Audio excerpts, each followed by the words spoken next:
that it implies, I guess.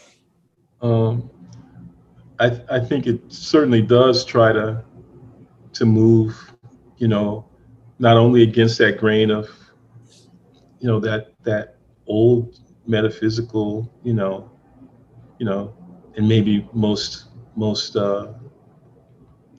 emphatically given in Plato, that distinction between appearance and being, or between appearance and, well, yeah, that's I do believe that there's a way that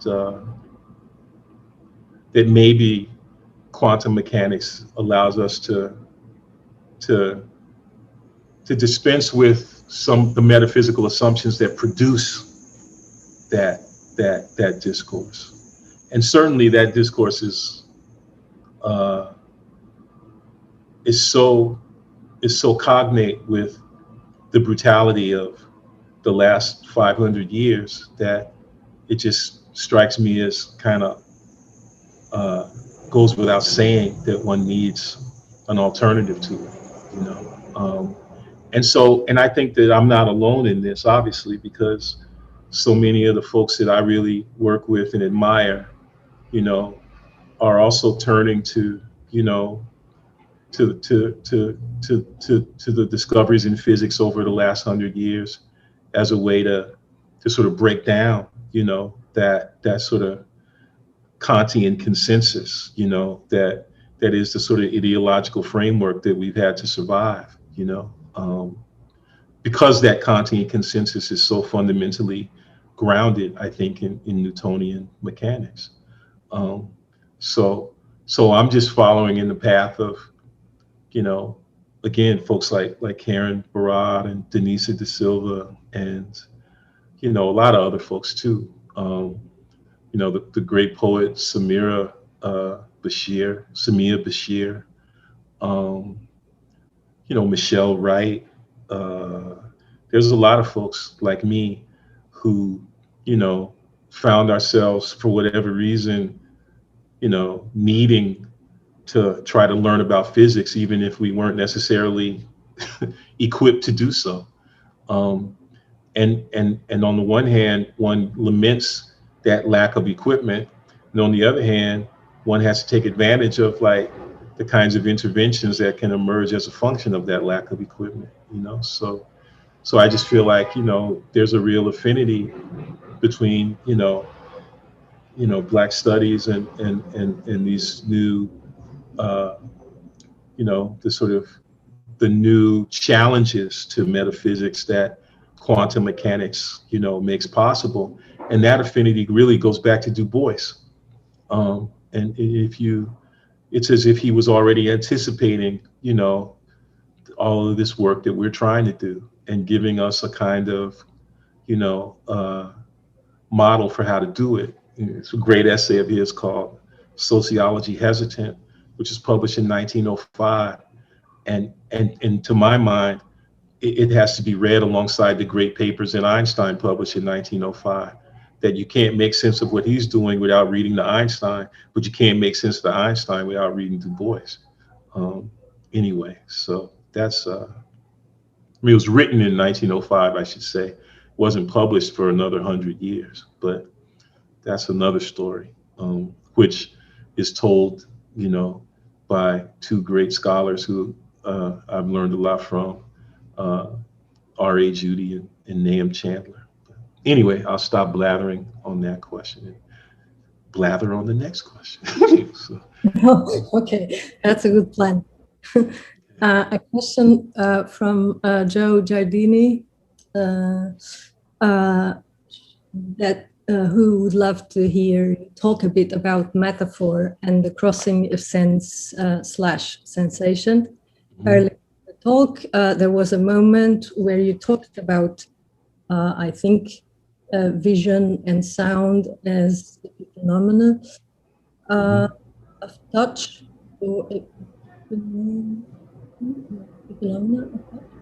And later there was a reflection on the movement of the sheets of sound, metaphor in its perception / projection by Coltrane. And thinking as well of Whitten's use of woodshedding in the title of his published notebooks, borrowed from jazz practice. Is there something particular about Whitten's practice that gets you thinking about cross-sensory experience? Or is there something more general in physics tracking which art might be said to activate its engaging on thought? Well, the thing about the physics, Joe, particularly Suskind's work, is that it, if you take it, one logical step forward, it kind of begins to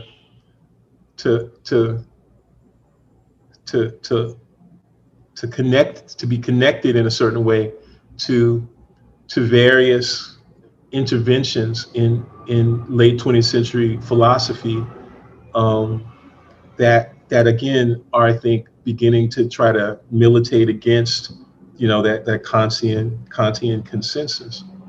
And one way to think about the Kantian consensus, the way I think that maybe Husserl thinks about it, is that it's a consensus that operates in, let's say, the movement between what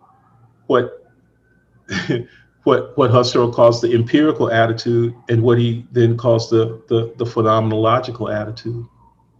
And that movement, both instances, in both cases, that's a movement. What somebody like Donald Davidson does, let's say, in this great essay called On the Very Idea of a Conceptual Scheme, or what I think Derrida is doing all the time. But what I think really the person who does it like in the most emphatic, beautiful, brilliant way in the 60s and 70s is James Baldwin. Like what they're doing is they're sort of saying, I think, that this idea that the way we see and the way we know is predicated on separation has to be called into question, right? And so the knowledge that emerges from inseparability is what it is that is at stake. And of course, that knowledge that emerges from inseparability is one in which the sensual determinants are so entangled, so bound up with one another, that there's no way to think about it as anything other than a kind of holosensual or synesthetic field or feel. And that's what I'm trying to get at when I'm saying that it's not just that sound and vision are epiphenomena of touch, but that touch is itself then an epiphenomena of sound and vision. And this is something that's given like really, really deeply and emphatically in Whitten's paintings, which are, seems to me, paintings that you can't see unless you hear them. And you can't see or hear them unless you can touch them. And of course, that's the huge dilemma, because you just can't walk up into a gallery or a museum and touch the paintings, right? Which is why I say that on some fundamental level, my writing about Whitten, maybe everybody's writing about Whitten, is a writing that is necessarily incomplete insofar as not just that we can't touch the paintings, but that maybe on a kind of physical level, we haven't figured out yet how to enter those paintings, right? But what's cool about Whitten is he produces all these apertures and topographical fissures and gouges and non-enclosures that at least make it possible to imagine something like an entrance into those paintings. But yeah, I feel like the challenge of Whitten is as it stands right now within the political economic structure within which we operate. The challenge of Whitten would be how to somehow get the feel, as it were, of touch from seeing them, how to get the sense of sound, so to speak, from seeing them. And when this political economic moment is over, which I hope it will be, we'll be able to touch those paintings. And the final genuine sort of victory of those paintings will have been when, in our constant touch of them, they necessarily disappear. Right? Like, they weren't meant to last forever. They were meant to suffer under our erosive, caressive touch, it seems to me.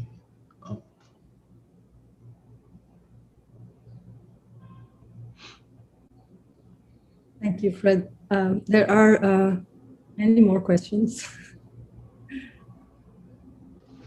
A comment to start with, again by Bert Stabler, just say the surreal / official darkness of Cora. Wonderful. Thank you so much for this. Kevin Haslop, in here in your presentation, I'm put in mind of Norvis Phillips, whom you mentioned, and also Kenesia Lebrun, who write an ecstatic refusal to accord to the structures, to the strictures of grammar, and who invent endless neologisms and coinages and forms in their work. In song, for instance, in voodoo hypothesis and this graph. And I wonder whether you might say a word about your relationship to the language in which you offered this presentation, and what language is uniquely positioned to do as it relates to your life and work. What language is uniquely positioned to do as it relates to your life and work? Well, I mean, well, there's a,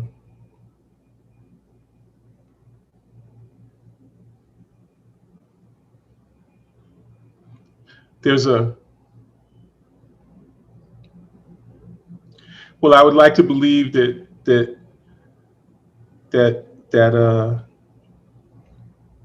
if I could figure out a way to ask nicely enough and with enough humility, that Philip and Lubrin and beyond them, before them in a certain way, one might say, Brathwaite, Kamal Brathwaite would allow me to at least try to be part of a kind of greater Caribbean poetic intervention that they certainly, instantiate with absolute beauty.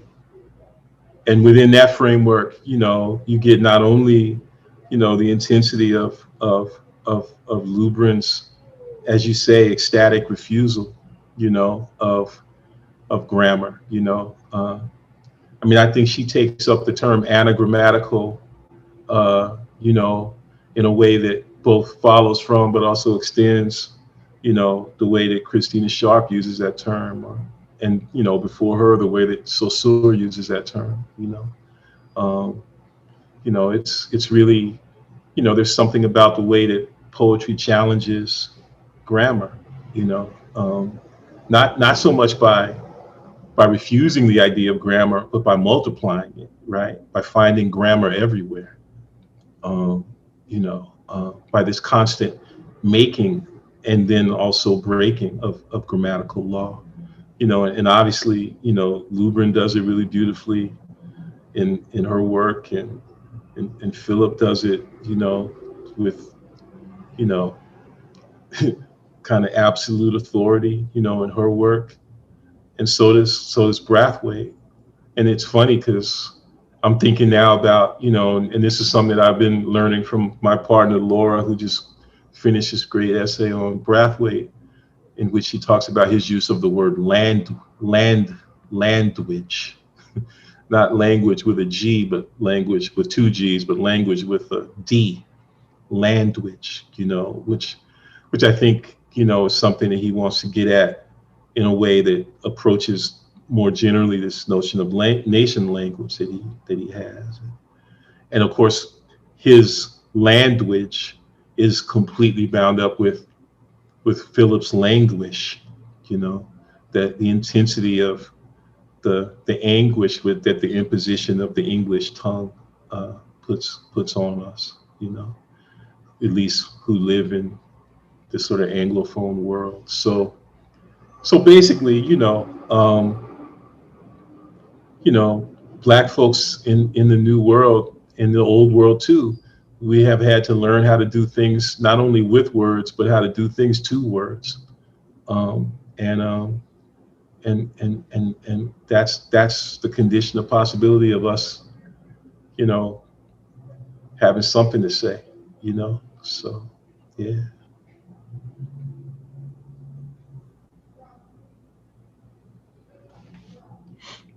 There's comment, Georg Ducker. Dear Fred, I do not have so much. I have a question as a short quotation that I would like to share. It's from William Burroughs, and I am butchering it by just using a few words, but it goes like this. But panic, the sudden, intolerable knowing that everything is alive in the world.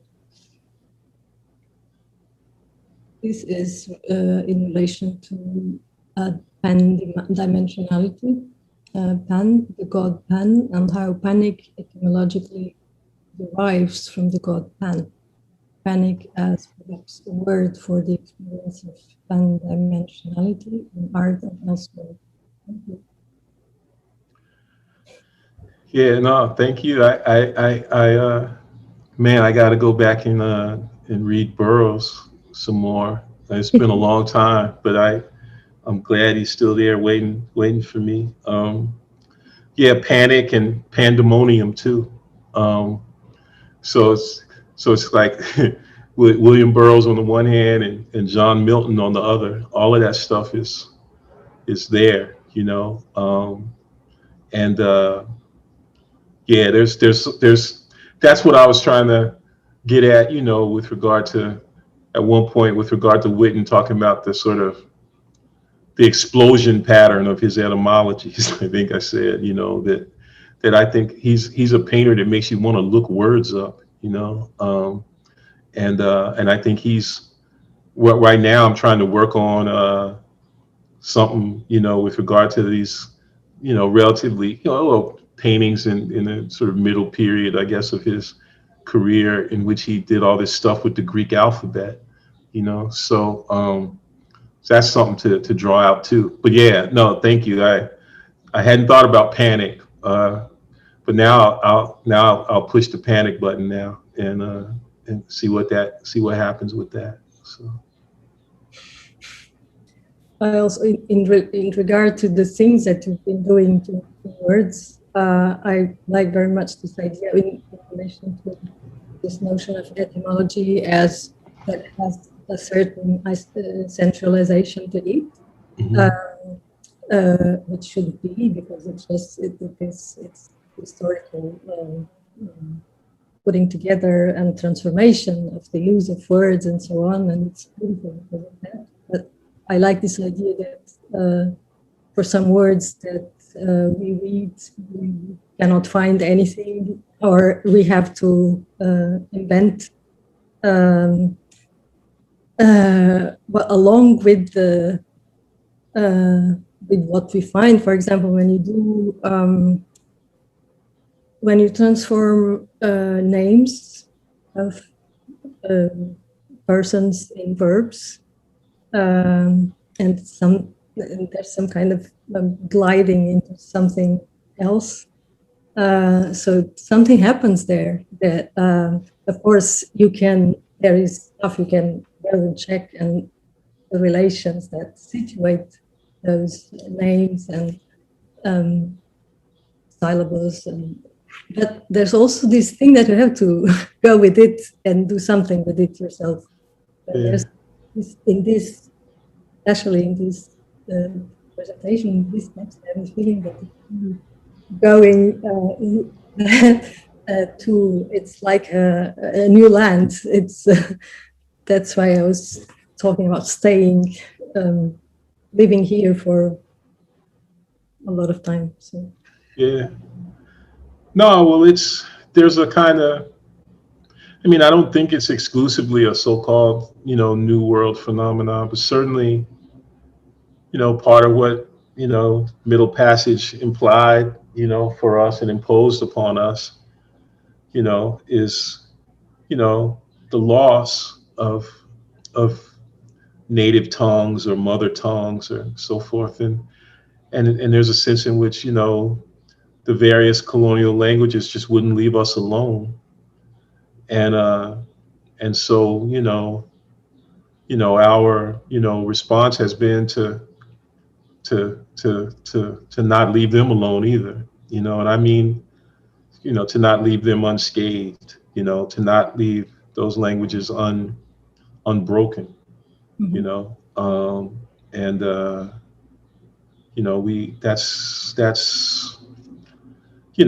that's the, as Derrida used to always say, it's a scandal and a chance, I mean, it's a chance that we have to take. It's a condition that befalls us, and there's nothing I can do about English except destroy it, so.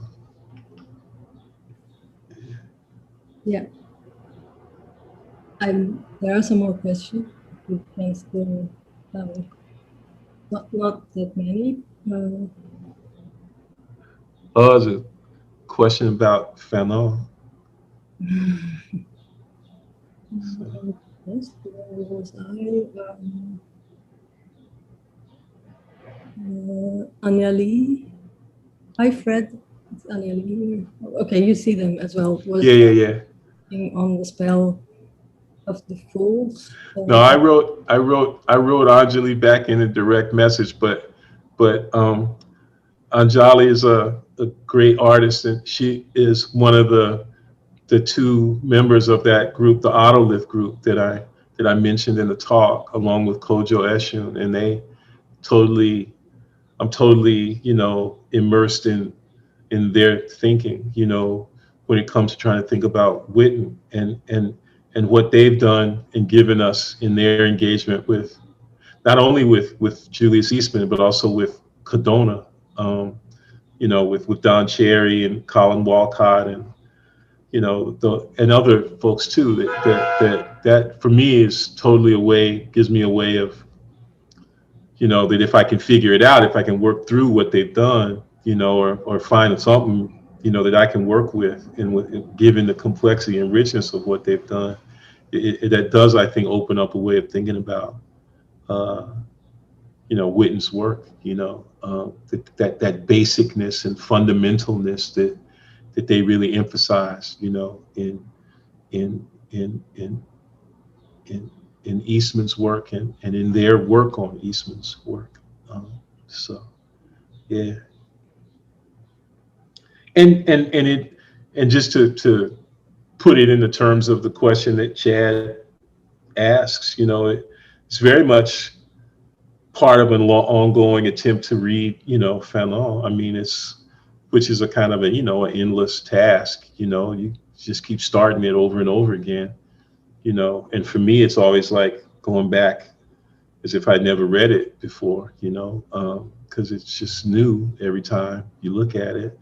But some of what remains is, that crucial distinction that I think he makes between existence and being, let's say, or between the existential and the ontological, in that chapter in Black Skin, White Mass, which is variously translated, as Chad says. But he says, he's asking a certain set of questions that emerge when ontology leaves existence by the wayside. And I'm like, yeah, I'm gonna stay by the wayside. I'll get off the road too, and linger. And there's a great book by the wonderful anthropologist Jacqueline Stewart called A Space by the Side of the Road. And then there's also a beautiful book by great poet Cecily Nicholson called Wayside Saying. And I feel like both of those texts are illuminating something that, that's sort of given as a kind of, possibility as well as a problem, in Fanon, which is simply to say what happens when you linger in that space by the side of the road? What happens when you linger, you stay with, existence, you know, in all of those ways in which it gets off of the ontological track, so to speak. So, yeah. Oh, I said Jacqueline Stewart. I don't know. Well, there's a great film critic named Jacqueline Stewart. And I guess I sometimes get them mixed up. Thank you, Joe. But yeah, Kathleen Stewart. It's Kathleen. Yeah, I'm getting long in the tooth, so I mix up names now. Y'all have to forgive me. So. Welcome to the club. I know Right. that. Well, for me, who have been trying to refuse ontology for years, and bumping against it time and again, and phenomenology. There's all these formulations that appear all throughout, but some like troubling not only of nothingness but of beingness. This is really good. Yeah. I wouldn't say tools, but more to again our vocabulary, to good toys to go further. And also, I'm thinking of something that I read by you. I don't know where anymore, but it was something like about the episteme to relate to this positionality and three-dimensionality and the distance, the separation, to be able to know. And it was something like it's not only the problem is not only that the episteme it colonizes, but it's the episteme itself, and that is it's really, you have to go even back. It's really the old logic of this, and also as in relation to things that I had been pursuing, like relationality, and this was already something that you position yourself in the relation to start with, but that is still not. It's still predicated upon separation. That then, well, the units, the separate units, then get into relation and the feast, but then that they remain their places. No, this is basically just what I've been trying to obsess, what I've been obsessing over for years, now, and it's given so, emphatically already, in Glissant, and in the idea of a poetics of relation. And he's already aware of the separation that relation implies, and trying to work through that and trying to think through that. And in the same way that I think Winter, is aware of the separation that conceptuality implies, that it, and recognizes that, yeah, there's a, that there might not be a way of extracting conceptuality from coloniality, of extracting the epistemic from coloniality. And so, yeah, these are all these folks who are, basically this set of questions has been, I think, the fundamental sort of purview, of Black studies. And I don't know that it's exclusive to Black studies. I think, but certainly within the context of my own life and field, that, it's in Black studies and in related fields, in Indigenous studies, women's studies, gender studies, queer studies, that we're just kind of, we are under an injunction to consider these questions, and that these are literally, that these are life and death questions for us, and and they're life and death questions for the world, Yeah. So. Sure are. I mean, they're very violent. They exert violence on everyone that goes to school or that is socialized, but to a level that it takes time to realize that. I have to call attention to the questions. I'm sorry that I got a bit lost. Chat. Maybe we stopped on the Fanon question. I apologize that we didn't read that, and I'm saying this for the future, but now we have a bunch of more questions here already.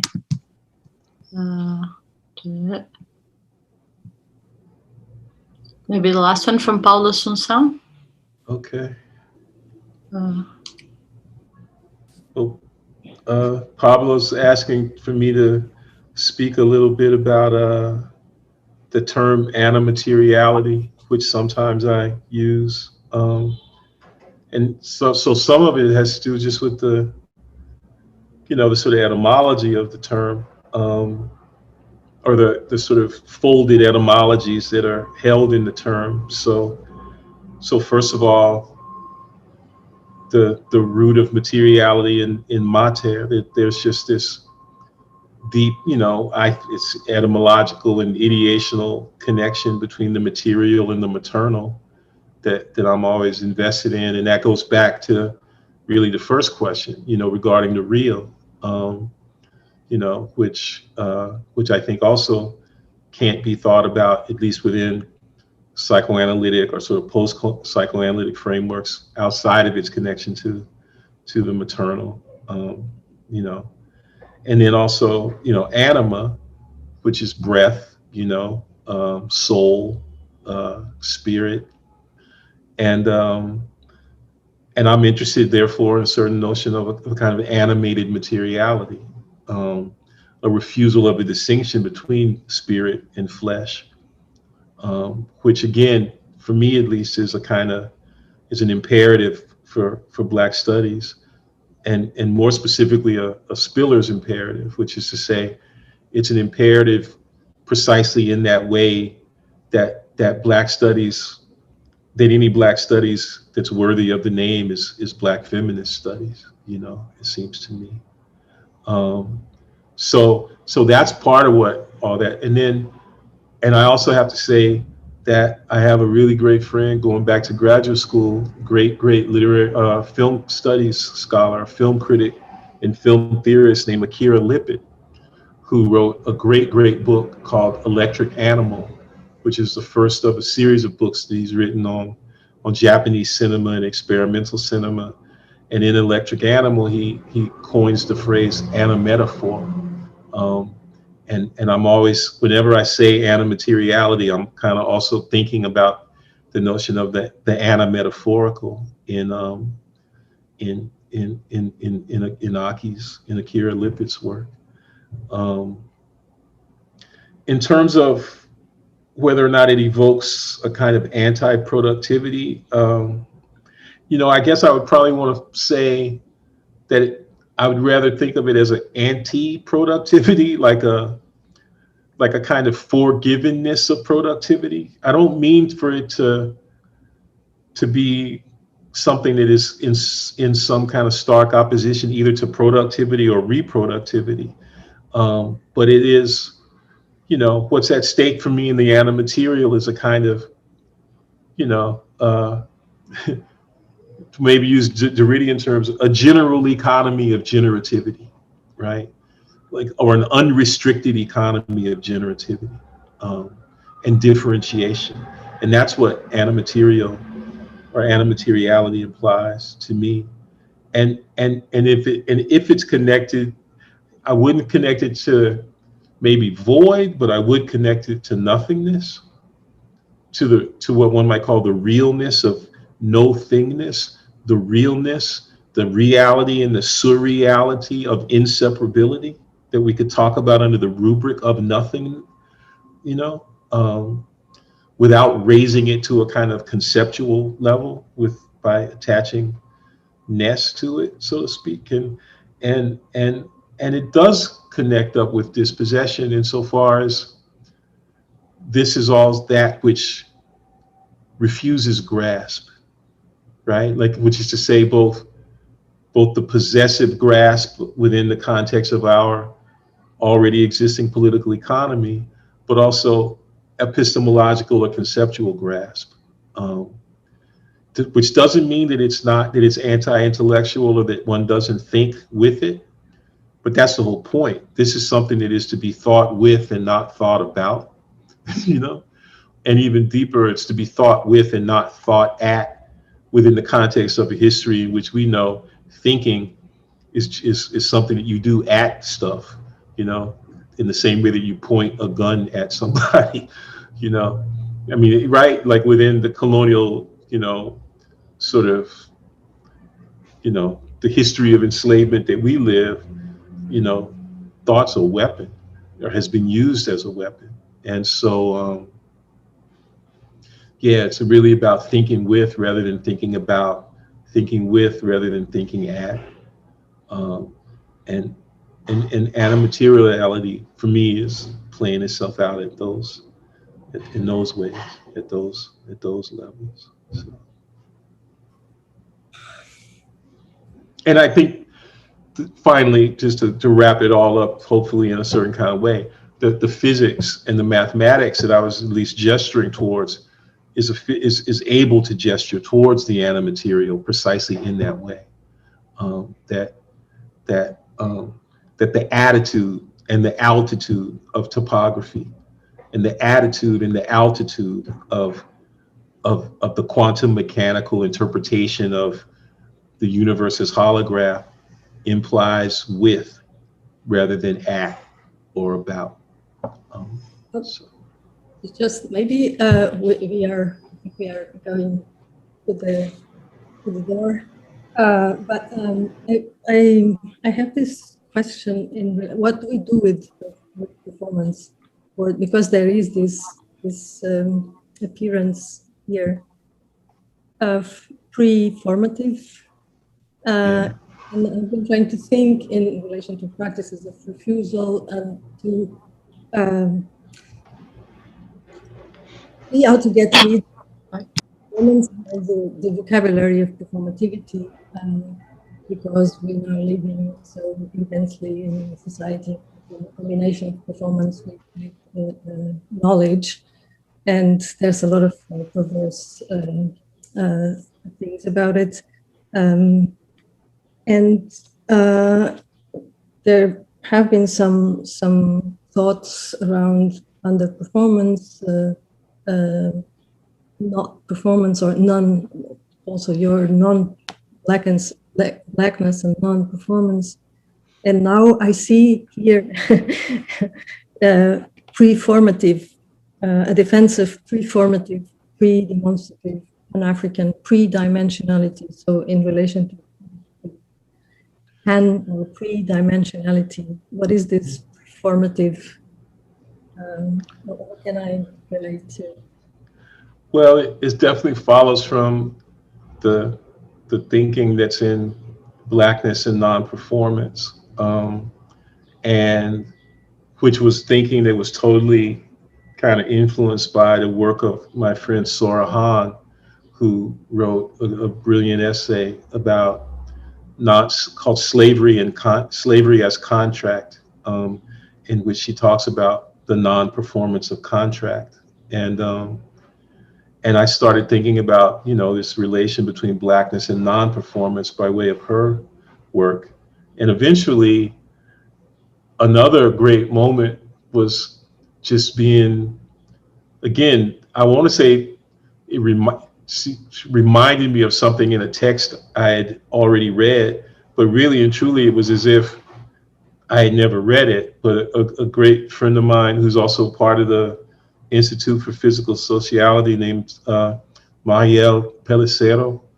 I butcher her name. She always forgives me for my horrible French, but Marielle reminded me of not just of Benjamin's work, you know, in the critique of violence, but also of the great, you know, critic Werner Hamacher's sort of work, exegetical work with regard to that essay, in a wonderful essay of his called A Formative Strike. And one way to think about it is that what between the sort of critical legal discourses of Hamacher, Benjamin, and Sorohan, you know, and as well as Robert Cover, and ultimately I think as well as Saidiya Hartman, that ensemble sort of creates the possibility of a kind of a way of thinking about of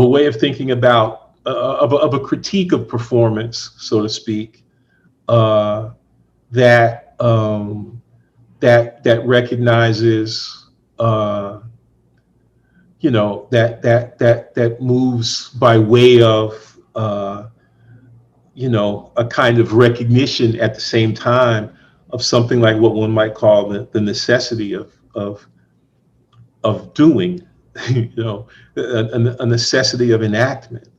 Yeah. So if you think about antimateriality as being all bound up with this non-restricted economy of generativity, right? The way that I'm thinking about, I began to think that rather than have to erase the term performance, I can just switch around the R and the E in the prefix, you know.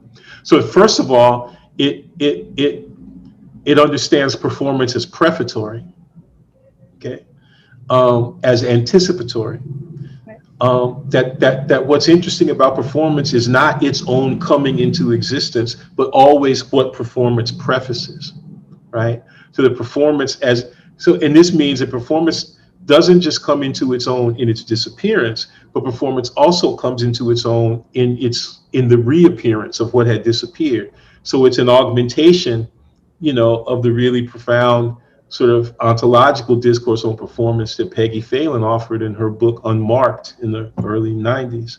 But this notion of preformance, this prefatory generativity that as it were predates performance, that always anticipates it, and at the same time immediately follows it. It's like it's what it is. It's like that coming and going of the particle, so to speak, right? That shift from particle to wave and to probability and to chance and to indeterminacy. So that's what the pre does. And then there's this beautiful poem by great French poet Francis Ponge called Le Pré, the meadow, you know, and so that there's even a kind of sense of the generativity of the meadow. And even if you wanted to get really nasty with it, the generativity of the clearing, you know, in that way that Heidegger sometimes thinks about it. So that's what the pre is supposed to be doing, all that work. I don't know if it does all that work, but yeah. It does something. Yeah. All right. Maybe it's already in the pair of the performance is supposed to mean already that, but the thing is it's not used as that. Yeah. Well, I don't know. It's fun to have a chance to think about all of this with y'all. And when, like I said, when next year, if I'm able to be there in person, then person spelled PRESON. If I'm able to be there in person, I'll be able to. We can talk about it and really listen to the music and look at stuff together. But I know it's time for y'all to eat dinner. It's time for me to watch some football and so see who Italy gets to beat this weekend. So anyway, but thank you all so much. And thank you, Paula, especially. I appreciate it. See you soon in Lisbon, in a bar. Yeah. Walking around and I don't know. Thank you so much, and let's meet next year in Lisbon. Yes. I will leave you with the last few lines of your translated poem, and I was just scrolling down and I found it very interesting. It's like, e circundar. Oh, I can put it here so that people can go back and look again at it. So, e circundar, totem é teclado assombrado, e este engenhoso dispositivo mecânico é para que possamos diferir em práticas elegíacas, pois a crítica é divergência fundada e decifrar é a escala da separação. Pronto, boa noite, muito obrigada a todos e espero que nos encontremos ao vivo no próximo ano. Obrigada. Obrigado. Obrigada.